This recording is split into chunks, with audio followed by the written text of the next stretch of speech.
అందరికీ good afternoon అండి. నా పేరు రష్మి అండి. ఇందాక ఇంట్రడ్యూస్ చేసుకున్నాను.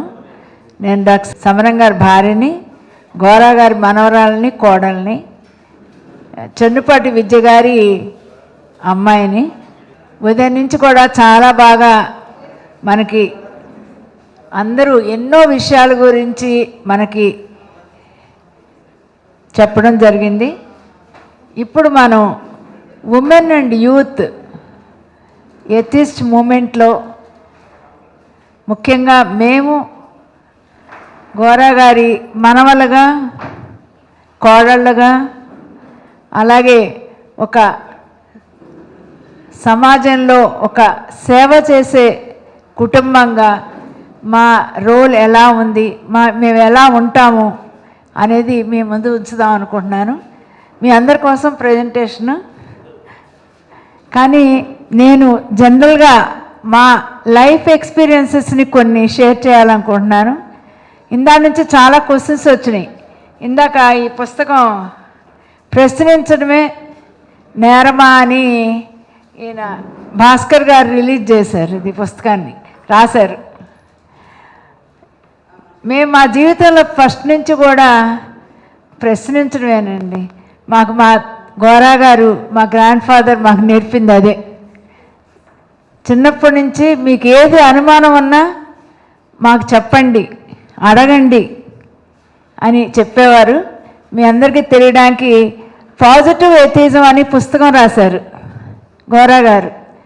రాసినప్పుడు రోజు మేము మార్నింగ్ 4 o'clock లేచేవాళ్ళం. అందరూ ఫ్యామిలీలో మినిమం 50 to 60 మెంబర్స్ కలిసి ఉండేవాళ్ళం. మాతో పాటు చాలామంది కార్యకర్తలు కూడా ఇక్కడ ఉండేవాళ్ళు. నేను సకల గారు కరెక్ట్గా స్వాతంత్రం వచ్చిన వెంటనే పుట్టిన వాళ్ళం. అందుకని మాకు ఆ స్వాతంత్రోద్యమ ఆ వేడి ఇంకా మా కుటుంబంలో ఉండేది. ఎందుకంటే అందరూ స్వాతంత్రోద్యమంలో పార్టిసిపేట్ చేయబట్టి మేము ఎప్పుడు కూడా ఆ స్ఫూర్తి మాకు ఇంకా ఎక్కువ మా మీద పనిచేసింది.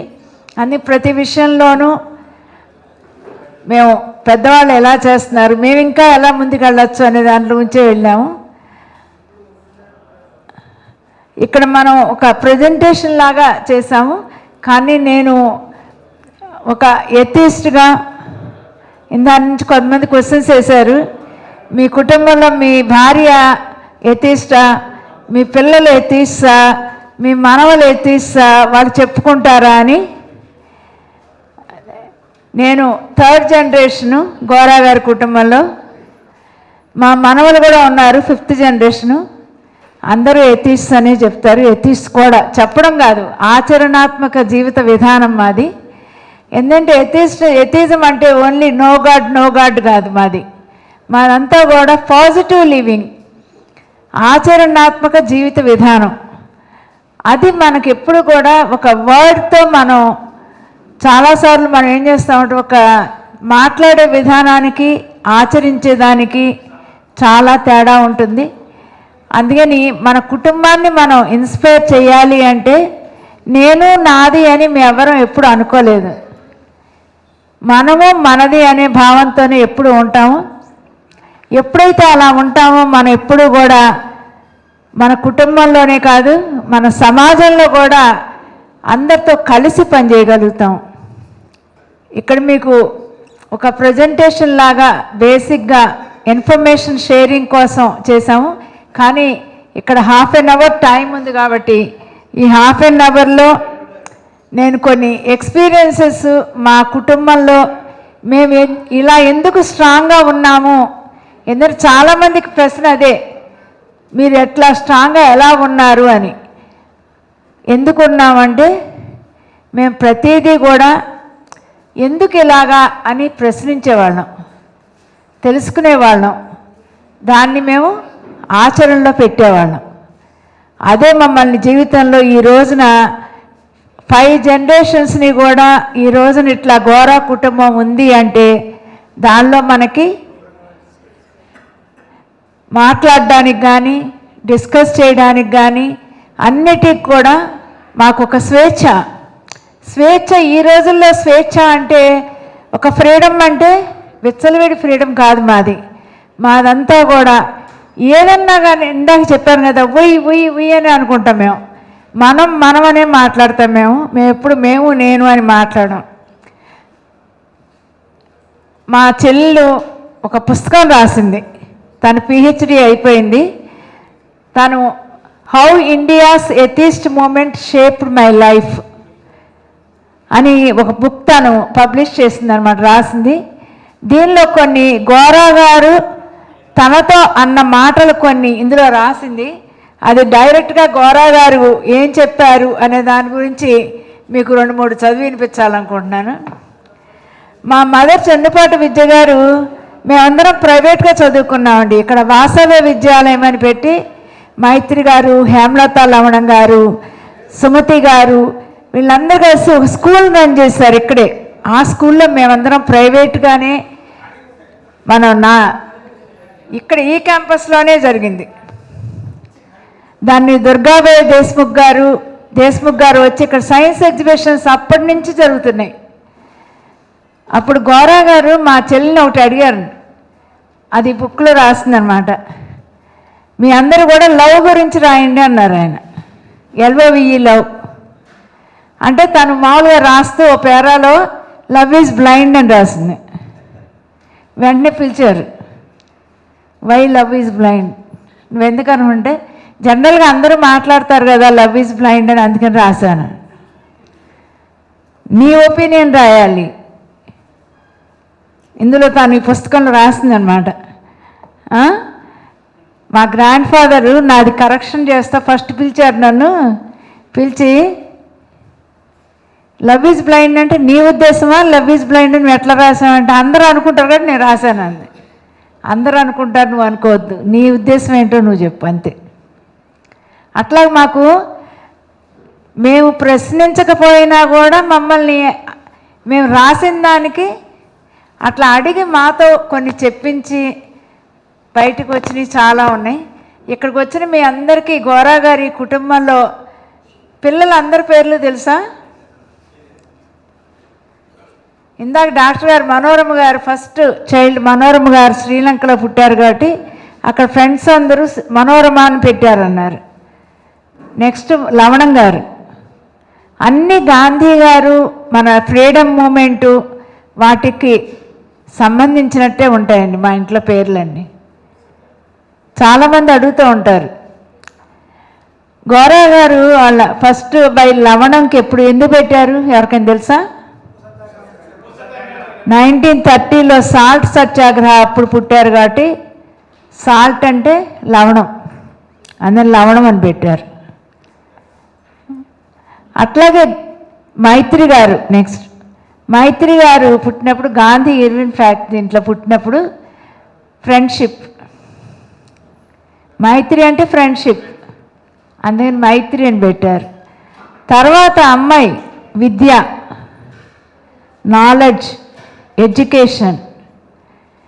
అప్పటి రోజుల్లో ఎడ్యుకేషన్కి అంత ఇంపార్టెన్స్ లేదు, అందుకే ప్రతి ఒక్కళ్ళకి కూడా విద్య అనేది ఉండాలి, ఎడ్యుకేషన్ ఉండాలి. ఎప్పుడైతే నాలెడ్జ్ వస్తుందో అప్పుడు మనకి ఎక్కువ మనం అడుగుతాము, తెలుసుకుంటాము, తెలుసుకోవాలనే జిజ్ఞాస కూడా వస్తుంది. దాని గురించి అలా చెప్పడం. ఇట్లాగా నెక్స్ట్ విజయం గారు ఆఫ్టర్ ఫ్రీడమ్ మనకి విక్టరీ అనే దీనిలో విజయం గారికి విజయం అని పెట్టారు. తర్వాత సమరం గారు మీ అందరికీ ఎందుకు పెట్టారు తెలుసా?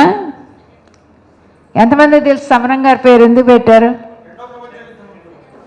సెకండ్ వరల్డ్ వార్ టైంలో మీ అందరితో మాట్లాడుతున్న నియంత గారి పేరు ఎందుకు వచ్చిందండి?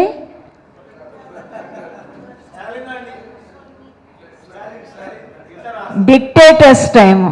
సమరం గారు ప్రపంచ యుద్ధంలో పుడితే సెకండ్ వరల్డ్ వార్లో నియంత గారు హిట్లర్, ముస్సోల్ని వాళ్ళ టైంలో డిక్టేటర్స్ వాళ్ళు, ఆ డిక్టేటర్స్ టైంలో పుట్టబట్టి నియంత గారు. నెక్స్ట్ చేంజెస్ వస్తున్నాయి అనే ఉద్దేశంతో మారు అమ్మాయికి పెట్టారు. దీని తర్వాత మీరు వినాలి గోరా గారు అడిగిన దాని క్వశ్చన్స్. తర్వాత పుట్టిన అమ్మాయి 9వ అమ్మాయి అవడంతో నవ్వు అని పెట్టారు. నవ్వు అంటే 9 కదా. గోరా గారిని వచ్చి ఒకళ్ళు అడిగారు, ఏమని ఏమండి మీకు ఇంకొకరు ఇద్దరు పుట్టారనుకోండి, ఏం పెడతారంటే తర్వాత పుట్టే వాళ్ళకి నవ్వు కదా 9th చైల్డ్ అని బస్ అని పెడతాను అంతేనని చెప్పారంట. అంటే గౌరవ్ గారు ఎంత విషయాన్ని ఎందుకు వాళ్ళు అడిగారు అని అనుకోలే, ఆన్సర్ చెప్పడానికి కూడా రెడీగా ఉండేవారు. అది మేము ఎథిజంలో నేర్చుకుంది ఏంటంటే, ఎదుటి వ్యక్తి మనల్ని ప్రశ్నించినప్పుడు మనం అలా అడిగారని బాధపడడం కాదు, ఆ ప్రశ్నకి ఆన్సర్ చెప్పడానికి కూడా మనందరం రెడీగా ఉండాలి. ఎప్పుడైతే మనం క్వశ్చనింగ్ వేయమని ఎట్లా అడుగుతున్నామో ఆన్సర్ చెప్పడానికి కూడా మనకు ఆ ధైర్యం ఉండాలి. అప్పుడే మనం సమాజంలో ముందడుగు వేయగలుగుతున్నాం. చాలామందికి డౌట్ వస్తుంది, ఏంటి 5 generations ఎలా ఉన్నాయండి, నిజంగానేనా అంటారు. మమ్మల్ని అడగద్దండి, 5th generation వాళ్ళని అడగండి అంటాం. ఎందుకంటే వాళ్ళు చెప్పాలి ఆన్సర్ కదా. అందుకని చాలామందికి ఏంటంటే ఆడవాళ్ళు మగవాళ్ళు ఎక్కువ, ఆడవాళ్ళు తక్కువ, ఇద్దరూ సమానమే. అవునా కాదండి? అందుకని మనం ఇక్కడ నెక్స్ట్ మేము స్టడీ క్యాంప్ ఓన్లీ ఉమెన్కి పెడదాం అనుకుంటున్నాం. 1980లో ఇక్కడ చిల్డ్రన్స్ క్యాంప్ పెట్టాం. 150 మంది పిల్లలు వచ్చారు. అలాగే నెక్స్ట్ క్యాంప్ ఇప్పుడే చెప్తున్నాము, ఈ స్టడీ క్యాంప్ పెట్టాలని మేము సంవత్సరం ముందు నుంచి ఆలోచిస్తున్న దానికి ఇప్పుడు మీ అందరికీ చాలా థ్యాంక్స్. మాకు వచ్చి పక్కన నుంచుని మేము కూడా ఉన్నాము, మనందరం కలిసి చేద్దాము మార్పు తీసుకురావడానికని మా అందరితో పాటు అందరం కలిసి మనం అనే భావంతో ముందుకెళ్ళాలని కోరిక. అలాగే ఇక్కడ మీకు ప్రజెంటేషన్గా ఉన్నాయి అన్నీను. పాజిటివ్ ఎథిజం, అలాగే రోల్ ఆఫ్ ఉమెన్ ఎప్పుడు కూడా ఉమెన్ ఇది నా పని ఇది నీ పని అనుకోకూడదు. ఎందుకంటే వంటిళ్ళకే పరిమితం అవ్వకూడదు. నాకు ఎప్పుడు గుర్తొస్తూ ఉంటుంది, మా గ్రాండ్ ఫాదర్ గోరా గారు అనేవారు కదా, అప్పుడే మనకు మజ్జిగ చిలికి ఇవి వచ్చినాయి.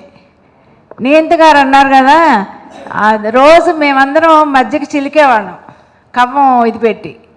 అయితే నీంత గారు చెప్పారు, ఇట్లా వచ్చింది ఒకటి, ఇది కొందాము అన్నారు. మా అమ్మమ్మ గారు అన్నారు, ఏం అక్కర్లేదు మనం మజ్జిగ చేస్తున్నాం కదా సరిపోతుందంటే. ఇప్పుడు గోరా గారు ఏమన్నారు తెలుసా, కిచెన్ రెవల్యూషన్ రావాలి. ఎప్పుడైతే కిచెన్ రెవల్యూషన్ వస్తుందో ఆడవాళ్ళు కూడా బయటకు వెళ్ళి పని చేయగలుగుతారు. లేకపోతే ఎప్పుడు వంటింటి కుందేళ్ళలాగానే ఉంటారు. కాదు, వాళ్ళు కూడా వెళ్ళి పని చేయాలంటే వాళ్ళకు కావాల్సినవి కూడా మనం అందుబాటులోకి తేవాలి. అంతే కదండి? అట్లా మాకు ఏంటంటే పుట్టినప్పటి నుంచి కూడా ఏంటంటే ఏ విషయమైనా సరే నో అనడం కన్నా ఆలోచించడం, పాజిటివ్ థింకింగ్. ఎప్పుడైతే మనం పాజిటివ్ థింకింగ్తో వెళ్తామో అప్పుడు మన కుటుంబాన్ని మార్చగలం, సమాజాన్ని కూడా మార్చగలం. మార్చడం అంటే మార్చడం కాదండి, మనం వాళ్ళకి కనిపించే విధానం, మనం కూడా ఎందుకు ఇట్లా ఉండకూడదు అని వాళ్ళని ఆలోచింపజేసేటట్టు అవ్వాలి మనం చేసేది. అంతేగాని ఏమండి నేను నమ్మను కానీ మా ఆవిడ విధానం ఆవిడదండి, ఆవిడ కోసం నేను సాక్రిఫైస్ అని అంట. ఇందాక అన్నారు, మనం డిస్కషన్స్లో చూసాం ఇంతకుముందు జరిగినట్టు. దానికన్నా కూడా మనం ఆవిడ వినలేదు అనే కన్నా ఆవిడని వినేటట్టుగా ఎలా చేయాలనేది కూడా మనందరం కూడా ఆలోచించాలి.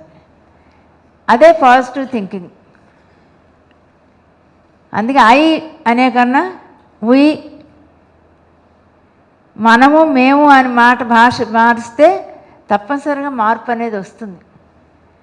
మేము ఎన్నోసార్లు డాక్టర్ సమరం గారు మేము ఇంట్లో మాట్లాడుతున్నప్పుడు చూస్తాం, ఆడవాళ్ళు ఎందుకు ఎక్కువ టెంపుల్స్కి వెళ్తారు, వాళ్ళని ఎక్కడికి తీసుకెళ్ళరు కాబట్టి టెంపుల్ ఒక్కటే వాళ్ళకి అవుట్లెట్. ఇప్పుడు బస్సులు ఫ్రీ కూడా చేశారు. అవునా కదా? ఇప్పుడు ఎక్కువ దేంట్లో వెళ్తున్నారు బస్సులు? టెంపుల్స్కే. అందుకని మనం ఏంటంటే వాళ్ళని కూడా ఇప్పుడు ఇలాంటి వాటికి తీసుకురండి, 1-2 మీటింగ్స్కి తీసుకొస్తే కనుక డెఫినెట్గా వాళ్ళలో ఒక ఆలోచన ధోరణిలో మార్పు వస్తుంది. అప్పుడు మనం వాళ్ళకి ఎప్పుడైతే మనం దూరంగా అబ్బా వాళ్ళు ఎండరండి వేస్ట్ అని అన్నారనుకోండి, మనం డిస్క్రిమినేట్ చేస్తున్నట్లే వాళ్ళని. మనమే ముందు నెగిటివ్గా ఆలోచిస్తుంటే కనుక మార్పు అనేది తేలేము. అలాగే చదువు అనేది అందరికీ ఉండాలండి. మా అమ్మగారు మెట్రికులేషన్ ఎగ్జామ్ నాతో పాటు రాశారు.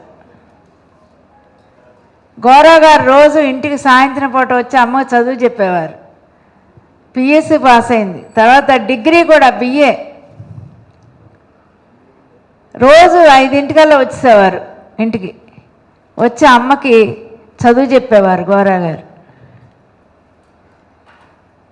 అందుకే మనం ఏదన్నా ఆడవాళ్ళు చెయ్యాలి అనుకుంటే సపోర్ట్ చేసేవాళ్ళు మగవాళ్ళు ఉండాలి. ఇద్దరం కలిస్తేనే, అవునా కదా? ఒక ఎడ్ల బండి ఉందనుకోండి, 2 ఎడ్లు ఉండాలి అంటే ఒక ఎద్దు నడవలేకపోతే బండి కదులుతుందా? కదలదు. ఇద్దరు కలిసి తీసుకెళ్తేనే, 2 ఎడ్లు నడుస్తూ ఉంటేనే బండి ముందుకెళ్తుంది. అట్లాగా మనం ఏంటంటే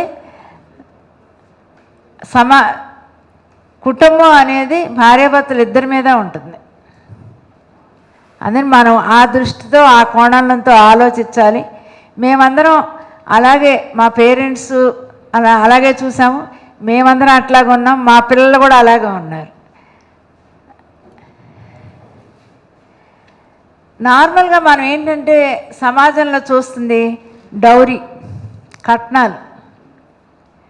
ఈ మధ్యకాలంలో ఏంటంటే కట్నం అనేది డబ్బుల రూపంలో ఇవ్వకూడదు ఇవన్నీ అనేసాక ఆ పిల్లల పేరునే మనం ఆస్తులు ఇస్తున్నారు అని అంటున్నారు. కానీ ఆ ఆస్తి ఎంతసేపు ఆ పిల్లల పేరున ఉంటుంది? ఈ మధ్యకాలంలో మీరు చూస్తూ ఉండుంటారు, వైరల్ అవుతున్నాయి కొన్ని. ఏమనంటే ఉభయ గోదావరి జిల్లాల్లో పెళ్ళిళ్ళు మామూలుగా లేదు అని, కోట్ల రూపాయలు, ప్రతిదానికి కోట్లు ఖర్చు పెడుతున్నారు అని వేస్తున్నారు. ప్రతి చోట జరుగుతున్నాయి. ఆర్భాటాలు, హంగులు కాదు కావాల్సింది. ఆ భార్యాభర్తలు ఎవరికైతే పెళ్లి జరుగుతుందో వాళ్ళు చక్కగా కలిసి జీవితాన్ని పంచుకునేటట్టుగా ఉండాలి. అది పెద్దవాళ్ళం ఎలా ఉంటే పిల్లలు అలా ఉంటారండి.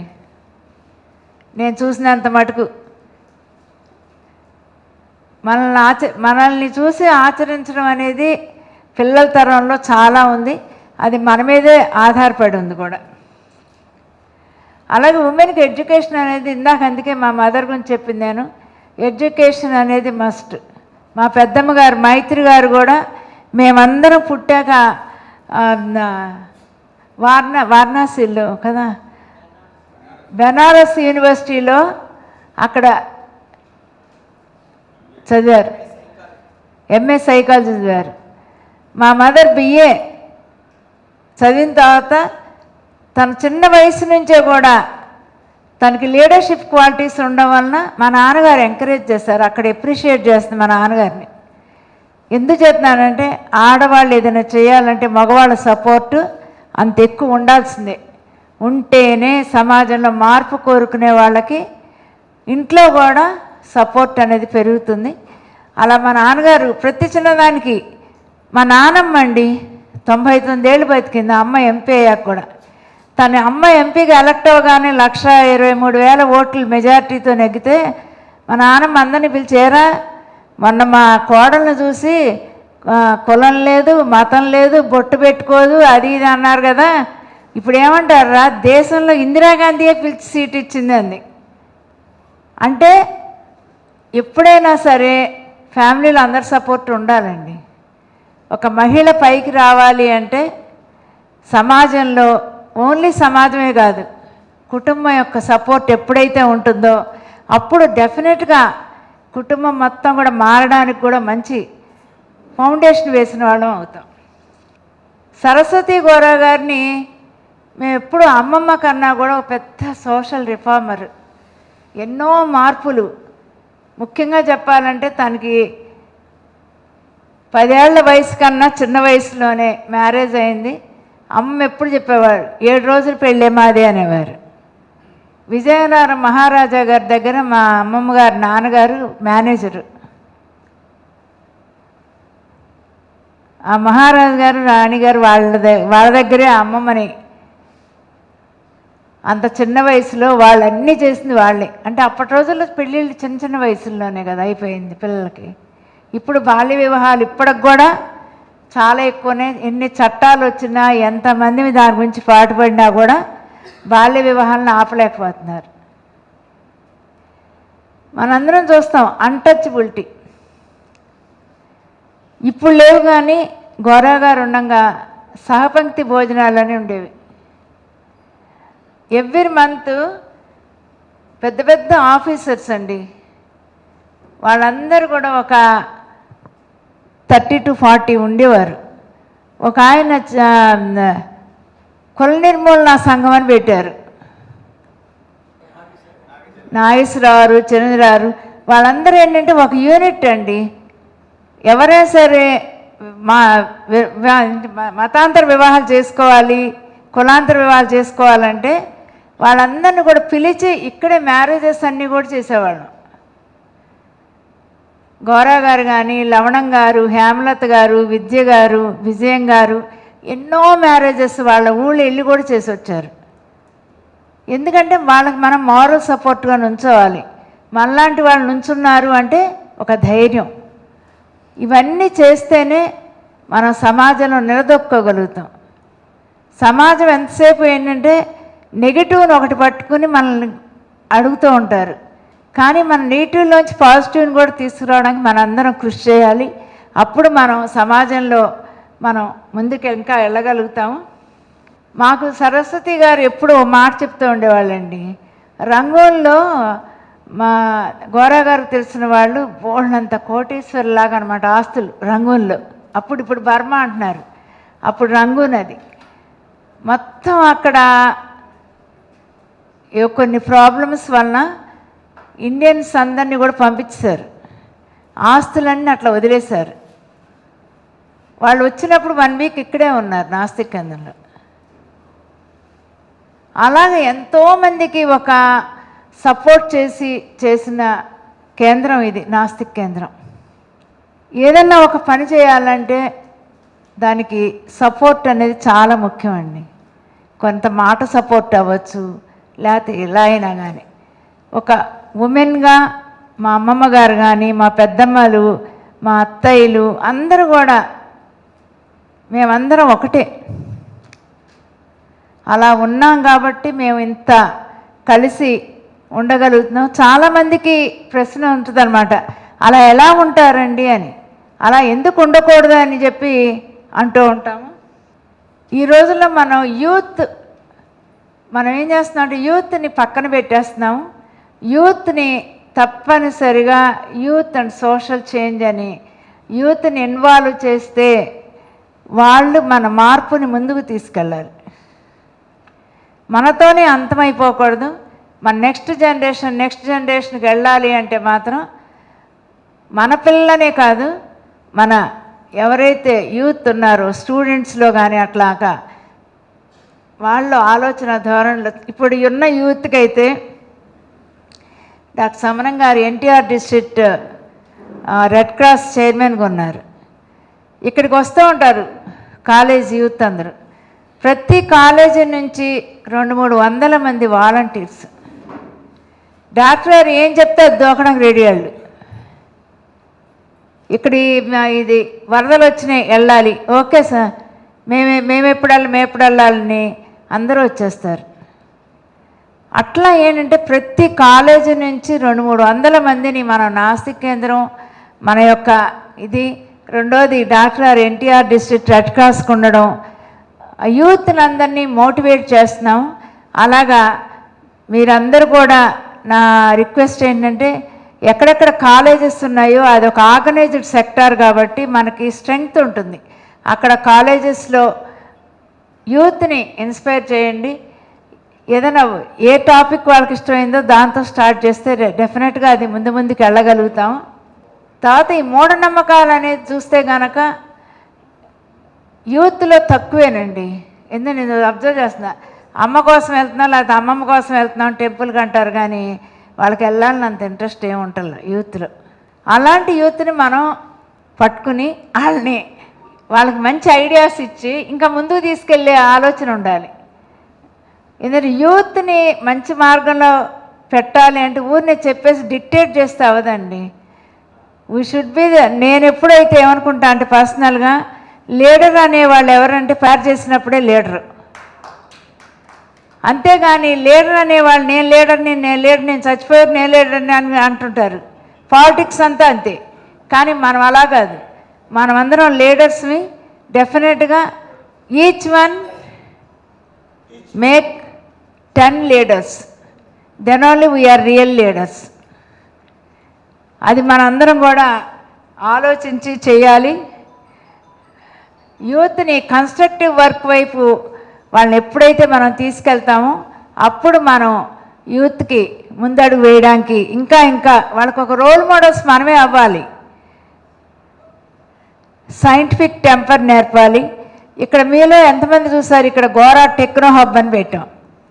దానిలో సైన్స్ అండ్ టెక్నాలజీ, అసలు సైన్స్ అంటే ఏంటి, ఎట్లా చంద్రమండలో దిగినప్పుడు అక్కడ ఎలా ఉంటుంది రోవర్స్ అని, అట్లా మొత్తం అట్లాగే రాకెట్ పైకి ఎట్లా వెళ్తుంది అన్నీ ఉన్నాయి. ఉదయం డాక్టర్ గారు చెప్పారు స్పీచ్లో, ఇక నుంచి ఆడవాళ్ళు వాళ్ళ యుట్రస్లో బేబీ పెరగక్కర్లా, ఆర్టిఫిషియల్ వూమ్స్ ఉన్నాయి, బేబీ అందరినీ పెరుగుతుంది, అక్కడే తీసి డెలివరీ చేసి బేబీని ఇచ్చేస్తారు మనకి. అలాంటివన్నీ కూడా ఆర్టిఫిషియల్ ఇంటెలిజెన్స్ ఏఐ టెక్నాలజీతో మీరందరూ ఇవాళ ఈవినింగ్ అయినా చూడండి. ఇది 2nd ఫ్లోర్, 1st ఫ్లోర్లో గోరా టెక్నో హబ్ అని ఉంది. దానిలో మీకు మన టీం ఉన్నారు, వాళ్ళు తీసుకెళ్ళి చూపిస్తారు అన్నీను. ఎందుకంటే మనం చూస్తే కనుక ఇలాంటిది ఒకటి ఉంది అని తెలిస్తే ఎక్కడెక్కడి నుంచో వస్తున్నారండి. హైదరాబాద్ నుంచి వస్తున్నారు బస్సుల్లో. ఇటు ఎన్టీఆర్ అండ్ కృష్ణా డిస్ట్రిక్ట్స్లో అయితే Guntur district, Prakasam district, west and east Godavari districts అన్ని చోట్ల నుంచి కూడా ఇక్కడికి వస్తున్నారు. మొన్న రీసెంట్గానే లాస్ట్ మంత్ అనుకుంటాను, ఈ మంత్ ఎథిస్ చిల్డ్రన్ అని చెప్పి 150 మంది పిల్లలు ఇక్కడ ఉన్నారండి 3 రోజులు. అది చాలా వాళ్ళంతే మేము నో గాడ్ అంటున్నారు వాళ్ళు. మేమందరం ఎథిస్ అని చెప్తున్నారు. అంటే ఎథిస్ అని ఇప్పుడు మనం ఎథిస్ అన్నాం అనుకోండి, మన పిల్లల్ని వాళ్ళు అలా తీసుకొచ్చారు ఒక ఆర్గనైజేషన్ వాళ్ళు. అట్లా మనం ఏంటంటే వాళ్ళని ఒక ట్రిప్ కింద తీసుకొచ్చి దానిలో నాస్తిక కేంద్రం దీనిలో కూడా పెట్టి గోరా టెక్నో హబ్ అవన్నీ కూడా చూపించారు. డాక్టర్ గారు సమరం గారు కూడా వాళ్ళతో మాట్లాడారు, నియంత గారు వాళ్ళు. ఎందుకంటే మనం వాళ్ళకు ఒక రోల్ మోడల్స్గా మనం ఉన్నాం కాబట్టి మనం వాళ్ళకి చెప్తూ ఉంటే తప్పకుండా ఇదవుతుంది. మనం ఇప్పుడు కూడా ఎథిజం అంటేనండి, మనం ఇక్కడ under the umbrella of atheist centre there are 3 organisations. Vasavya Mahila Mandali, అది మా మదర్ చెన్నుపాటి విద్య గారు 1969లో స్టార్ట్ చేశారు. అది 57 years old organization, working in 13 districts of Andhra Pradesh. ఇదివరకు 2 తెలుగు రాష్ట్రాల్లో 61 మంది పార్ట్నర్స్తో కూడా పనిచేసాం. దానికి నేను ఆర్గనైజేషన్ సెక్రటరీగా ఉన్నాను. మనం డోనర్స్కి మేము అప్లై చేయట్లా, డోనర్స్ మా దగ్గరికి వస్తున్నారు. ఎందుకని, మనం నీతి నిజాయితీతో పనిచేస్తున్నాము, ప్రజల కోసం పనిచేస్తున్నాం అంటే వాళ్ళే మన దగ్గరికి వస్తారు. అట్లాగే ఆర్థిక సమతా మండలి 1977లో టైడల్ వేవ్ వచ్చినప్పుడు మొత్తం దివి తాలూకా అంతా లక్షల మంది చనిపోయినప్పుడు ఆర్థిక సమతా మండలి అక్కడ నిలబడి చేస్తే అక్కడ ఆక్స్ఫామ్, సేవ్ ద చిల్డ్రన్, అట్లా మొత్తం ఆర్గనైజేషన్స్ అన్నీ వచ్చినాయి. ఒక నీతి నిజాయితీతో చేస్తున్నారు అంటే డోనర్స్ కూడా వాళ్ళే ముందుకు వస్తారు. అలాగే సంస్కార్ ఆర్గనైజేషను ఇక్కడ జైల్లో ఉన్న వాళ్ళందరికీ కూడా ఒక రిఫర్మేషన్ దీని కింద స్టార్ట్ అయింది. అలాగే స్టువర్టపురంలో దొంగలు అని ఎవరైతే ఉన్నారో వాళ్ళందరినీ కూడా మార్చి సమాజానికి వాళ్ళ పిల్లలందరూ బాగా చదువుకున్నారు, మంచి ఉద్యోగాలు చేస్తున్నారు. అలాగే వర్ణిలో వాళ్ళు జోగిని వ్యవస్థ చాలా ఎక్కువ, అలాంటి చోట హేమలత గారు, లవణం గారు దానిలో చాలా చట్టాలు తీసుకొచ్చి, అప్పుడు కుమిద్బెన్ జోషి గారు గవర్నర్గా ఉన్నారు, ఎన్టీ రామారావు గారు సీఎంగా 84లో వాళ్ళందరికీ 1 ఎకరం భూమి కూడా ఇప్పించారు. మంచి పని మనం చేస్తుంటే ప్రభుత్వం మన పక్కనే ఉంటుంది. వాళ్ళకు కూడా పని చేసేవాళ్ళు కావాలి. అందుకని మనం అలాగా అందరం కూడా ముందుకెళ్దాము. ఇందాక ఈ హ్యూమనిజం దీని గురించి వచ్చినప్పుడు గోరా గారు ఎప్పుడు కూడా మానవత్వం అనేది ఉండాలి. మా స్లోగన్ మానవులంతా ఒక్కటే. ఎందుకని? కులం మతం తేడాలు లేవు. ఎందుకని? మనందరం కలిస్తే ఒకటి, హ్యూమన్ బీయింగ్స్. అవునా కాదండి? మానవులంతా ఒక్కటే అని ఎప్పుడైతే ఉండే, అందుకే జై ఇన్సాన్ మా స్లోగన్, జై ఇన్సాన్ అని ఉంది. అలాగే ఫ్యామిలీ లైఫ్కి ఇంపార్టెన్స్ ఇవ్వాలి మనందరూ. మనకి ఎన్నో సోషల్ ప్రాబ్లమ్స్ ఎన్నో కనిపిస్తూ ఉంటాయండి చేస్తూ ఉంటే. ప్రతిదాన్ని కూడా హౌ టు ఓవర్కమ్ అనే దాని గురించి మనం ఆలోచించినట్లయితే మనకి మార్గం ఉంటుంది. మేము అలాగే చేస్తాము. ఏదన్నా అందరం డిస్కస్ చేస్తాము. చేస్తే ఎప్పుడైతే నేను అనే కన్నా మనము అనేది ఎప్పుడైతే అనుకుంటామో మార్పు అనేది చాలా సులువు అవుతుంది. ఇప్పుడు దాకా చెప్పిందంతా కూడా మన హ్యూమనిస్టిక్ అప్రోచ్తో మేము చేస్తున్న సంస్థల ద్వారా నాస్తిక్ కేంద్రం చేస్తున్న అన్నీ కూడా మీ ముందు ఉంచడం జరిగింది. సమాజంలో ఇందాక కూడా చెప్పాను, ఒక మహిళ మారితే కుటుంబం మారుతుంది, ఒక కుటుంబం మారితే సమాజం మారుతుంది. అది మనం ఆ విషయాన్ని మనం మనసులో పెట్టుకొని దీన్ని ముందుకు తీసుకెళ్ళాలని ఇలా చెప్తూ పోతుంటే నాకు 75 సంవత్సరాలు. 75 సంవత్సరాల్లో మా గోరా గారి మనవరాలుగా, గోరా గారి కోడలుగా ఎన్నో ఎన్నో ఎన్నో చూసాము. అట్లా ఇంకా ఆ అనుభవాలన్నీ కూడా మా ముందు కళ్ళ ముందు కనిపిస్తూ ఉంటాయి. అందుకని చెప్పి మీ అందరికి కూడా నాకు ఈ అవకాశం ఇచ్చినందుకు మీ అందరితో మా జ్ఞాపకాలని పంచుకోవడానికి ఎలా ముందుకెళ్తున్నామని చెప్పడానికి చేసినందుగా. ఈయన ప్రశ్నించడం నేరం అన్నారు. నేరం కాదండి, ప్రశ్నించాలి. మాకు ఇప్పుడు ప్రశ్నించడం నేర్పారు. అందుకని చెప్పి అందరూ కూడా మనందరం కలిసి పనిచేద్దాం. మీ అందరికీ చాలా థ్యాంక్స్. ఈ కార్యక్రమం మీకు ఎంతో నచ్చింది కదా. ఇటువంటి మరిన్ని వీడియోల కోసం అనతి కాలంలోనే 21 కోట్ల వ్యూస్ సాధించిన సమరం ఛానల్స్ సమర్పించు ఎథిక్స్ సెంటర్ ఛానల్కు సబ్స్క్రైబ్ చేయండి, లైక్ చేయండి, మీ ఫ్రెండ్స్కి షేర్ చేయండి. అలాగే ప్రక్కనున్న గంట సింబల్ని ప్రెస్ చేయడం మర్చిపోకండి.